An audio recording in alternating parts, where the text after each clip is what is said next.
اللہ وکفا وسلام علی عبادہ الذین اصطفیٰ اما بعد۔ برادران اسلام، حضرات کے سامنے انسان کی زندگی کے آخری مراحل اور آخری مرحلہ یعنی دنیا سے جانے کے بعد اس کا جو غسل ہوتا ہے اور کفن ہوتا ہے، اس کے سلسلے میں آپ حضرات کے سامنے پریکٹیکلی طور پر، عملی طور پر آپ حضرات کے سامنے انشاءاللہ وہ تمام چیزیں پیش کی جائیں گی کہ غسل میں کن کن چیزوں کی ضرورت ہے، اور اس کے بعد آخری لباس انسان کا یعنی کفن، اس میں کون کون سی چیزیں استعمال کی جاتی ہیں۔ مرد کے لیے مسنون کفن، سنت کفن کیا ہے، اور عورت کے لیے کفن میں سنت چیزیں کیا کیا ہیں، اور غسل دینے کا سنت طریقہ کیا ہے، وہ آپ حضرات کے سامنے انشاءاللہ ابھی پیش کیا جا رہا ہے۔ تو اس غسل کے لیے کون کون سی چیزیں استعمال ہوتی ہیں، تو میت کی غسل کے لیے سب سے پہلے آپ حضرات کو گرم پانی، اور اس کے بعد نیم گرم پانی ہو، بہت زیادہ گرم نہ ہو نہ بالکل ٹھنڈا ہو، نیم گرم ہو، جس سے کہ میت کے اعضاء جو ہیں وہ ڈھیلے پڑ جائیں اور نرم پڑ جائیں، اور 3-5 عدد ڈھیلے، مٹی کے ڈھیلے، جس سے کہ استنجا کرایا جائے گا۔ یہ ہے آپ حضرات کے سامنے، آپ دیکھ سکتے ہیں 3 یا 5 ڈھیلے مٹی کے، اس سے استنجا کرایا جائے گا۔ اور اس کے بعد یہ ہیں ہاتھ کے گلوز، جن کو ہاتھ میں پہنا جائے گا اور میت کو استنجا کرایا جائے گا، چونکہ زندگی میں جہاں پر ہاتھ لگانا جائز نہیں ہے، مرنے کے بعد، موت کے بعد بھی اس مقام پر بغیر کپڑے کے ہاتھ لگانا جائز نہیں ہے، یعنی کسی کے سطر کو بلا ضرورت شرعیہ نہ دیکھنا جائز ہے اور نہ ہی کھولنا اور دکھلانا جائز ہے۔ اس لیے اس مقام پر پردہ ڈالیں گے اور پردے کے اندر سے استنجا کرائیں گے۔ ابھی آپ حضرات اس پر دیکھ لیں گے۔ پھر یہ عطر ہے اور یہ لوبان ہے، جس سے کہ دھنی دی جائے گی جس پر غسل دیا جاتا ہے، اور یہ صابن ہے، اور اسی کے ساتھ یہ روئی ہے جو کہ کانوں میں اور ناک میں رکھی جائے گی، اور یہ چھوٹے چھوٹے کپڑے کے ٹکڑے ہیں جس سے کہ منہ کے اندر اور ناک کے اندر اس سے صفائی کی جائے گی۔ اب آپ حضرات عملی طور پر، پریکٹیکلی طور پر آپ حضرات ملاحظہ فرمائیں کہ کس طرح سے اور کس طریقے سے غسل دیا جاتا ہے سنت طریقے سے۔ سب سے پہلے کپڑے اتارنے کے لیے سب سے پہلے سطر کو ڈھانک دیا جائے گا، اور سطر انسان کا، مرد کا جو ہے، اور غسل میں جو ہے سطر وہ یہاں سے لے کر گھٹنوں کے نیچے تک ہے، اس لیے سب سے پہلے یہ کپڑا ڈال دیا جائے گا۔ اور کپڑا ڈالنے کے بعد پھر اندر سے ہی کپڑے اتار لیے جائیں گے۔ کپڑے جو اتر سکیں آسانی سے ان کو اتار لیا جائے، اور جو اتر نہ سکیں پھر ان کو کاٹ کر یا پھاڑ کر اتار دیا جائے۔ اس کے بعد ہاتھوں میں گلوز پہن لیا جائے، اور گلوز پہننے کے بعد پھر مٹی کے ڈھیلے لینے کے بعد، چونکہ ہاتھ لگانا جائز نہیں، کپڑے اتار لیے گئے ہیں، اب ڈھیلے استعمال کرنے کے بعد، ڈھیلے اٹھانے کے بعد پھر جو ہے استنجا کرایا جائے گا۔ اس طرح سے اس کپڑے کے اندر سے ہی ہاتھ اندر سے ڈالیں گے اور کپڑا اوپر سے رہے گا، اور اس طرح سے استنجا کرایا جائے گا۔ اس طرح سے 3 یا 5 ڈھیلوں سے استنجا کرائیں۔ پھر اس کے بعد ڈھیلوں کو ادھر رکھنے کے بعد پھر اندر سے ہی پانی سے اس کو صاف کر لیا جائے، یہ نیم گرم پانی، اور پانی لینے کے بعد کپڑے کے اندر سے استنجا کرایا جائے، ہاتھ نیچے سے ہو، اور اس کو پانی ڈالنے کے بعد استنجا کرایا جائے۔ پھر اس کے بعد گلوز اتار کر وضو کرایا جائے۔ تو وضو میں جس طرح سے زندگی میں نماز کے لیے وضو کیا جاتا ہے، اسی طریقے سے وضو کیا جائے گا۔ پہلے دونوں ہاتھ گھٹنوں تک دھوئیں گے، دونوں ہاتھ گھٹنوں تک دھوئیں گے پانی سے، ہاتھ گھٹنوں تک دھو لینے کے بعد پھر اسی طرح سے ہاتھوں میں اپنی انگلی میں اس طرح سے کپڑا لپیٹنے کے بعد، پانی سے بھگونے کے بعد، پھر اس کے بعد منہ میں، دانتوں میں اور اپنے ہونٹوں پر ملا جائے 3 دفعہ، ایک دفعہ، پھر دوسری دفعہ، پھر تیسری دفعہ۔ اس کو پانی سے بھگونے کے بعد منہ کو صاف کر لیا جائے۔ پھر اسی طریقے سے ہاتھ انگلی میں کپڑا ڈالنے کے بعد ناک کی صفائی کی جائے، 3 کپڑوں سے ناک کی صفائی کی جائے، پھر اس کے بعد پانی چہرہ دھویا جائے،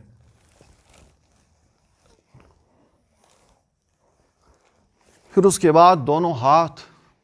دایاں ہاتھ اور بایاں ہاتھ، یہ دونوں کوہنیوں تک دھوئے جائیں،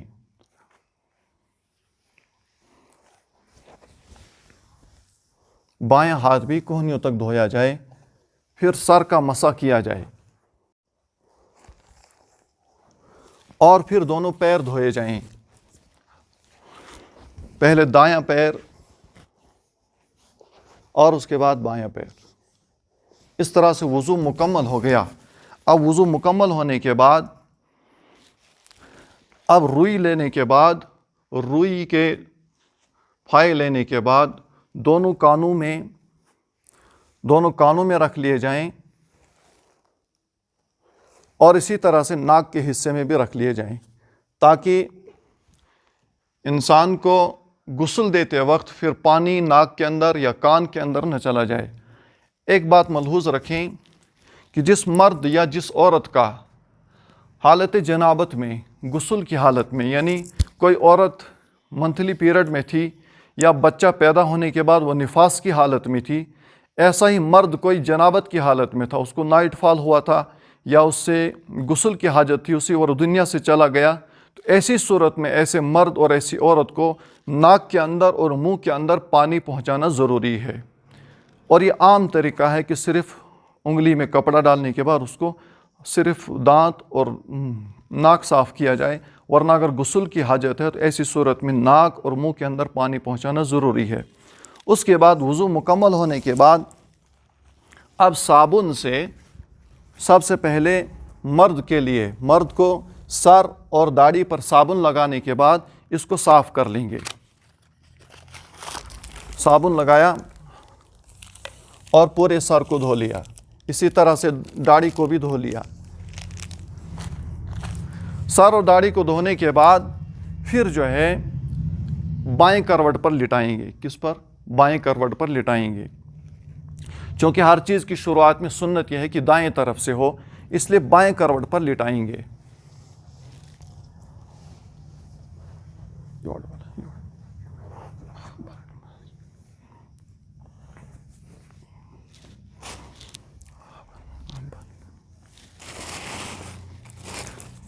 اور جو نیم گرم پانی ہے جس میں بیری کے پتے ڈالے گئے ہیں،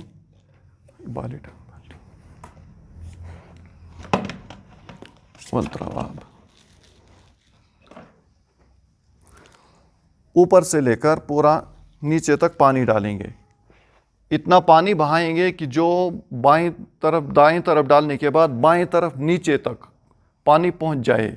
ایک دفعہ پورا بدن پر پانی ڈال دیا، پھر جو ہے اس کے بعد دائیں کروٹ پر لٹائیں گے۔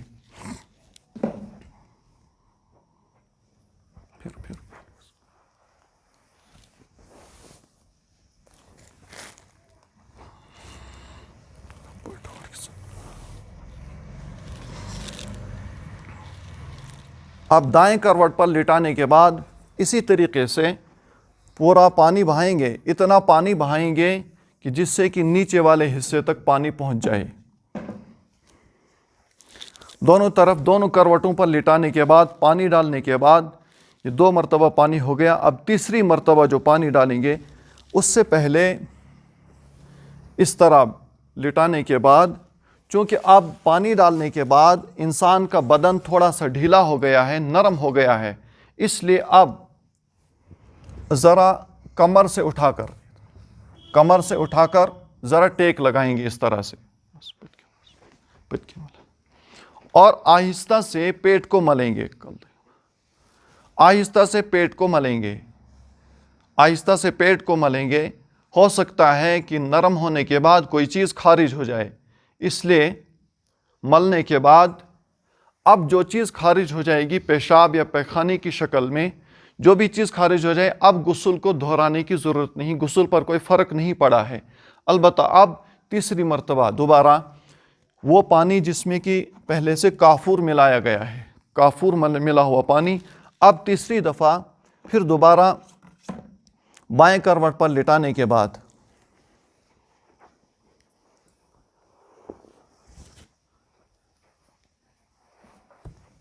بائیں کروٹ پر لٹانے کے بعد پورے بدن پر پانی ڈالیں گے،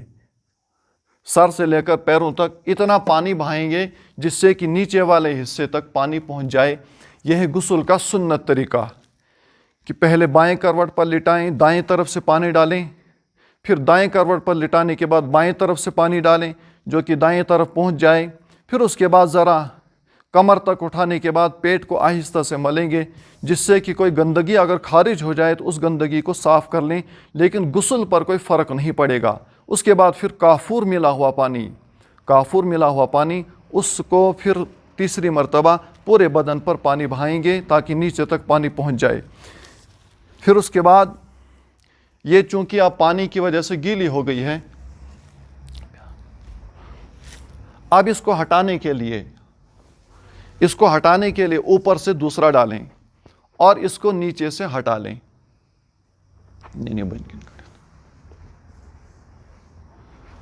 اور بدن کو کسی کپڑے سے صاف کر لیں، پورے بدن کو کسی دوسرے کپڑے سے پورا پونچھ لیں، صاف کر لیں۔ پھر اس کے بعد کفن کا مسئلہ ہے کہ کفن میں پھر مرد کے لیے 3 چیزیں ہیں، مرد کے لیے 3 چیزیں مسنون اور سنت ہیں، اور عورت کے لیے 5 چیزیں ہیں۔ مرد کے لیے جو 3 چیزیں ہیں اس میں سب سے پہلے کفنی، جس کو لفافہ بھی کہا جاتا ہے اور کفنی بھی کہا جاتا ہے، جو سب سے باہر ہوتی ہے، جو میت کے سر سے اوپر ایک بالشت ہو اور پیروں سے نیچے ایک بالشت ہو، جس کو اوپر سے باندھ دیا جاتا ہے، اس کو کفنی بھی کہتے ہیں اور لفافہ بھی کہتے ہیں۔ دوسری چیز ہو گئی جس کو ازار اور لنگی کہا جاتا ہے، اس کا بھی سنت طریقہ یہ ہے کہ وہ سر سے لے کر پیروں تک ہو، 2 چیزیں۔ تیسری چیزیں جس کو قمیص اور کرتا کہا جاتا ہے، جس کو گلے کے پاس کاٹا جاتا ہے اور اس کے اندر سے سر کو نکالا جاتا ہے، وہ گلے سے لے کر پنڈلیوں تک ہوگا۔ یہ 3 چیزیں مرد کے کفن میں سنت ہیں، مسنون ہیں۔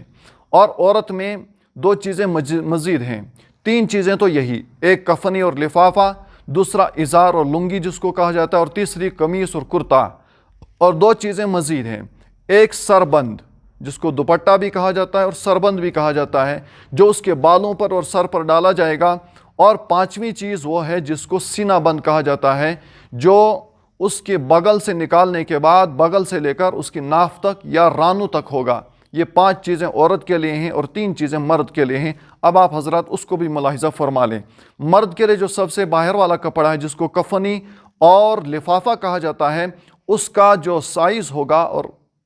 اس کی جو مقدار ہوگی وہ زیادہ سے زیادہ 2.5 میٹر تک ہوتی ہے، اور اگر اس کا کسی انسان کا سائز بہت لمبا ہو تو پھر اسی مقدار سے اس میں زیادتی ہو سکتی ہے، لیکن زیادہ ہی زیادہ اس کی حد 2.5 میٹر ہے۔ اور اس کے بعد جو دوسرا ہے جو سر سے پاؤں تک ہوگا، جس کو ازار اور لنگی کہا جاتا ہے، اس کی مقدار 2.25 میٹر یا 2 میٹر اور 40 پوائنٹ ہو سکتی ہے، اس سے زیادہ نہیں ہو سکتا ہے۔ اور اس سے نیچے کم والا جو ہے وہ کرتا، وہ گلے سے لے کر اس کی پنڈلیوں تک ہونا چاہیے۔ یہ 3 چیزیں ہیں، اس کی مقدار بھی آپ حضرات نے ملاحظہ فرمائی۔ اب آپ حضرات اس میں یہ دیکھیں کہ کون سی چیز کس وقت کب پہنائی جائے گی اور کس انداز سے پہنائی جائے گی۔ مرد کے لیے سب سے پہلے لفافہ بچھایا جائے گا، اس کو لفافہ اور کفنی کہتے ہیں۔ سب سے پہلے یہ بچھائی جائے گی، کفنی اور لفافہ۔ پھر اس کے بعد اس پر دوسری چیز جو بچھائی جائے گی وہ اس کا ازار اور لنگی ہے۔ دوسری چیز یہ ہے جو اس کے اوپر بچھائی جائے گی، سب سے پہلے کفنی اور لفافہ، اور اس کے بعد اس پر ازار بچھائی جائے گی۔ تیسری چیز جس کو کرتا اور قمیص کہا جاتا ہے وہ یہ ہے، اس کو ذرا اوپر بچھائیں گے،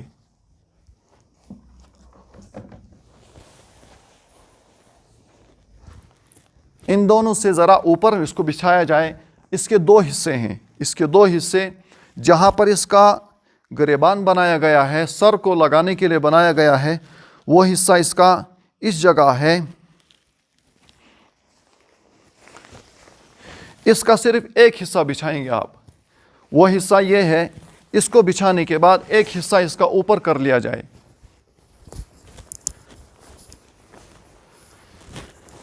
ایک حصہ اوپر کر لیا جائے اور ایک حصہ بچھا دیا جائے۔ پھر اس کے بعد اس پر میت کو ڈالا جائے، اور مکمل ہونے کے بعد کپڑے سے پونچھنے اور صاف کرنے کے بعد اب کفن پہنانے کا مسئلہ ہے۔ تو مرد کے لیے سب سے پہلے کفنی بچھائی جائے گی جس کو لفافہ کہا جاتا ہے، اس کے اوپر ازار جس کو لنگی بھی کہا جاتا ہے، اور اس کے اوپر کرتا اور قمیص جس کو کہا جاتا ہے، جس میں گریبان اور گلا بنایا جاتا ہے، اس کو بچھایا جائے گا۔ پھر اس پر میت رکھنے کے بعد،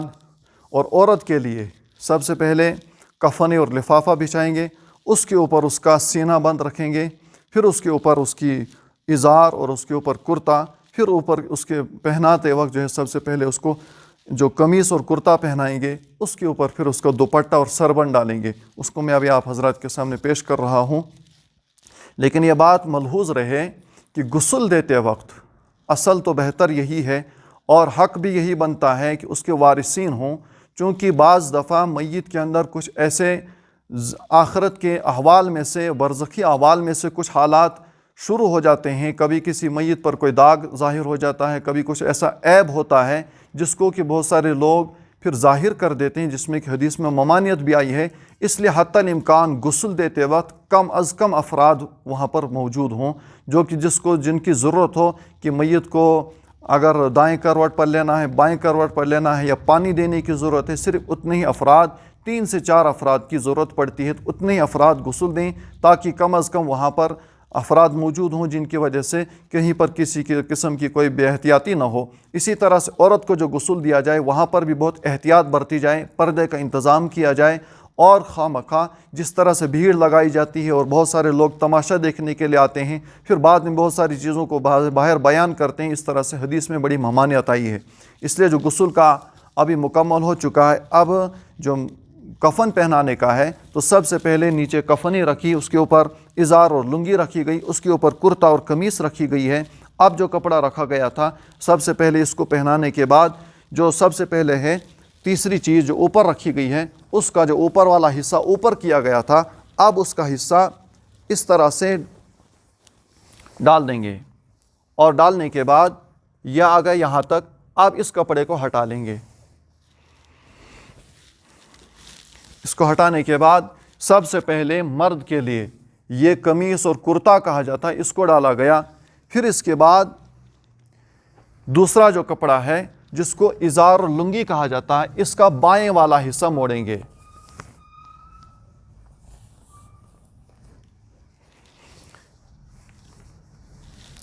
پھر اوپر سے اس پر دائیں والا حصہ موڑیں گے۔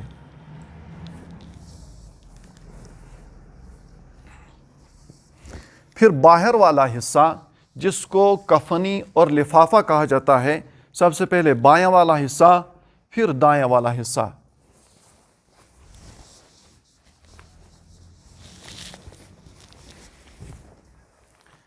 اچھا، یہ ہو گیا مرد کے لیے۔ اسی طرح سے عورت کے لیے جو ہے، عورت کے اس میں 2 چیزیں مزید ہیں، اس کو میں ابھی دکھلاتا ہوں۔ عورت کے لیے کفنی کے اوپر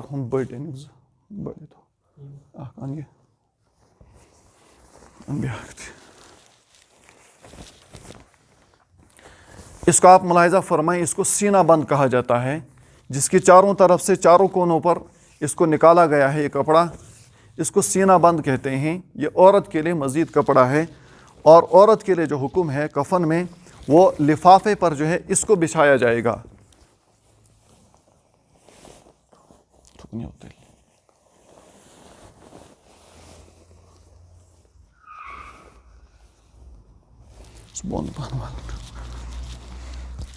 عورت کے لیے سب سے پہلے عورت کے کفن میں اس قمیص اور کرتے کو پہنانے کے بعد، پھر اس کے بعد عورت کے لیے جو حکم ہے، عورت میں یہ حکم ہے کہ عورت کے بال 2 حصوں میں بانٹ دیے جائیں، ایک حصہ دائیں طرف سے، ایک حصہ بائیں طرف سے، اس کے سینے پر ڈال دیے جائے، اور سینے پر ڈالنے کے بعد یہ قمیص پہنانے کے بعد اس کے اوپر یہاں سے بال ڈال دیا جائے، دائیں طرف سے بائیں طرف سے بال ڈالنے کے بعد پھر اس کے اوپر اس طرح سے سر اور بالوں پر جو ہے اس کا دوپٹہ اور سربند جس کو کہا جاتا ہے وہ ڈال دیا جائے، پھر اس پر جو ہے بائیں طرف سے پہلے ازار، پھر دائیں طرف سے ازار کو لپیٹ لیا جائے، پھر اس کے بعد جو چوتھا کپڑا ہے عورت کے لیے جس کو سینہ بند کہا جاتا ہے، پھر اس کو لپیٹیں گے، اس کے بغل سے لے کر اور اس کے ناف تک جو ہوگا، اس کے بغل سے لے کر اس کے ناف تک اس کو اس طرح سے لپیٹ کر اس کو باندھ دیں گے۔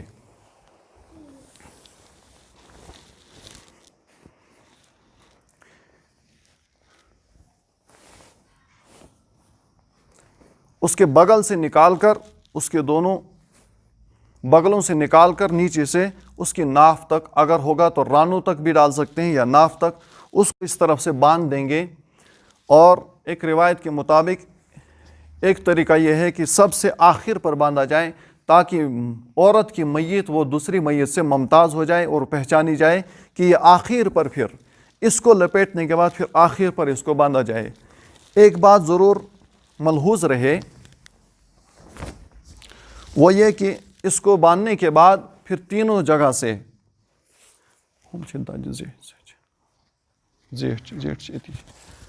تین جگہ سے، اس جگہ سے پیروں کے نیچے سے اور درمیان سے اور اسی طرح سے آخر پر اوپر سے، تین جگہوں پر کپڑے سے اس کو باندھ دیا جائے تاکہ یہ کھل نہ جائے۔ ایک بات اس میں جو غلطی عام طور سے ہوتی ہے کہ غسل دینے کے بعد یا جس وقت انسان دنیا سے جاتا ہے تو اس وقت فوراً بہت سارے حضرات میت کے ہاتھوں کو اس طرح سے باندھ کے رکھتے ہیں یا سینے پر رکھ دیتے ہیں، اور جو بعد میں غسل دیتے وقت بھی ٹھیک نہیں ہوتے ہیں اور کفن پہناتے وقت بھی ٹھیک نہیں ہوتے ہیں، وہ اسی طرح سے رہ جاتے ہیں۔ اس میں اصلی طریقہ جو ہے سنت کے مطابق کہ میت کے دونوں ہاتھ اس کے پہلو میں، اس کے بازو میں بالکل نیچے چھوڑ دیے جائیں۔ حتیٰ کہ در مختار شامی کی جو کتاب ہے، بہت بڑی کتاب، اس میں یہ نقل کیا گیا ہے کہ اس طرح سے سینے پر ہاتھ باندھنا اور باندھ کے ہاتھ رکھنا یہ کفار اور مشرکین کا طریقہ ہے، جو کفار و مشرکین کے ہاں، جن کے ہاں دفن کرنے کا یا اسی طرح سے گاڑنے کا جو جن کے مذہب میں ہے، وہ اپنے مذہب کے مطابق ان کی میتوں کو بھی ان کے ہاتھ اس طرح سے باندھ کے رکھتے ہیں سینے پر۔ اسلام کا اور مسلمانوں کا سنت طریقہ یہ ہے کہ میت کے دونوں ہاتھ اس کے دونوں پہلوؤں میں دونوں بالکل سیدھے نیچے کے لیے رکھ دیے جائیں، باندھ کر رکھنا یہ سنت طریقہ نہیں ہے۔ اللہ تبارک و تعالی ہم سب کو آخری جو زندگی کا مرحلہ ہے، یعنی اس کا غسل اور اس کا کفن، جو کہ دوسرے تمام مسلمانوں پر میت کا حق بنتا ہے کہ اس کو غسل دیا جائے، اس کو کفن دیا جائے اور اس کے بعد اس پر جنازہ پڑھا جائے، یہ مسلمانوں پر حق بنتا ہے۔ اللہ تعالیٰ کرے کہ ہم تمام یہ آخری مرحلہ جو انسان کا ہوتا ہے اس کو سنت کے مطابق ادا کرنے کی ہمیں توفیق عطا فرمائے، اور اس کو سیکھ کر ادا کرنے کی اللہ تعالیٰ ہم سب کو توفیق عطا فرمائے کہ آخری مرحلے میں اور آخری لباس بھی وہ سنت کے مطابق ہو، جو اللہ کے نبی علیہ الصلاۃ والتسلیم کو بھی 3 ہی کپڑوں میں کفن دیا گیا تھا۔ آخر پر غسل دینے کے بعد بہت سارے حضرات عطر جو ہے پورے کفن پر چھڑک دیتے ہیں، لیکن اس میں جو صحیح طریقہ ہے، بوتل یہ چیز رہ گئی تھی، اس میں طریقہ یہ ہے کہ مرد کے لیے مرد کی داڑھی میں اور اس کے سر میں کافور ملا جائے گا، اور اس کے وہ اعضا جن اعضا پر کی سجدہ کرتے ہیں، وہ چاہے مرد ہو یا عورت ہو، دونوں میت میں اس کے تمام ان اعضا پر جن اعضا پر کی وہ سجدہ کرتا تھا، وہ 7 چیزیں ہیں، اس کی پیشانی اور ناک، اسی طرح سے دونوں ہتھیلیاں، دونوں ہاتھ یہاں تک کوہنیوں تک، اور اسی طرح سے دونوں گھٹنوں پر اور دونوں پیروں پر، یہ تمام اعضا وہ ہیں جن پر کہ سجدہ کیا جاتا ہے۔ ان اعضا پر عطر مل دیں گے، دونوں گھٹنوں پر ملیں گے، دونوں ہاتھوں تک یہاں تک ملیں گے، اس کی پیشانی اور ناک پر ملیں گے، اور دونوں گھٹنوں اور دونوں پیروں پر۔ یہ 7 ہڈیاں ہو گئی جن ہڈیوں پر زندگی میں سجدہ کیا کرتے تھے، ان ہڈیوں پر عطر مل دیں گے۔ اب عطر کا روئی کا فایا کان میں رکھنا یا پورے اس کفن پر جو ہے عطر ڈال دینا، یہ طریقہ نہیں ہے۔ بلکہ صرف انہی اعضاء پر عطر لگایا جائے جن اعضاء کے بارے میں حدیث میں آیا ہے اور سنت سے ثابت ہے کہ ان اعضاء پر اس کو عطر ملا جائے، اور داڑھی پر اور اسی طرح سے سر پر اس کے کافور ملا جائے۔ اللہ تبارک و تعالی عمل کرنے کی توفیق عطا فرمائے۔ وآخر دعوانا ان الحمد للہ رب العالمین۔